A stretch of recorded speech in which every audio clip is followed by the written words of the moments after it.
I want to read this to you. Today has been one of the hardest days since October 7th, where 6 hostages who were alive for 10 months and murdered a few days ago, their bodies were found and returned to Israel. And I feel like the world has failed. So here we go. This is from Zik's World. Imagine for a moment how different things could have been if on October 7th, world leaders, the UN, the ICJ, human rights organizations, global media universities, Hollywood celebrities, and the public had the backbone to do what was right. Imagine if they had unleashed unrelenting, suffocating pressure on Hamas and their allies, forcing them to release the hundreds of innocent people they savagely kidnapped and surrender.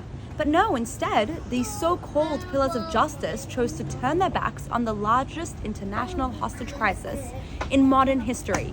They chose to enable and protect these monsters, Hamas, Qatar, and the Islamic Republic of Iran, by parroting their Free Palestine propaganda, downplaying their atrocities, and twisting reality to make Israel the villain in a fabricated genocide, all under the deceitful guise of anti-Zionism.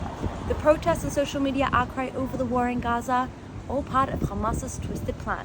The calls for a ceasefire, just another move in their sick game. Thanks to their newfound global support, they have zero incentive to release the hostages. Never before has the so-called Palestinian cause gained such global awareness.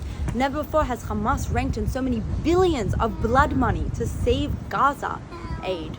And never before has Hamas been able to solidify its position as the true leader of a divided Palestinian people. All of the innocent Israelis tortured and butchered in captivity could have been saved if the world hadn't bent over backwards to appease terrorists, if the world had a shred of moral clarity. But no, these people have been left to suffer, held captive for nearly a year in a nightmare. The world failed them. And you, yes you, if you haven't used your platform, no matter how big or small, to fight for them, for the truth, you have failed them too. And I have no other words on this because nothing else. It's true. The world has lost its moral clarity. Danny, you have anything you want to add? We literally lived every single day thinking about these hostages, especially Hersch. His mother was so outspoken, and we watched her videos all the time. I was waiting for that reunion. We were waiting. We were waiting for the. How can God even do this? And we're just devastated.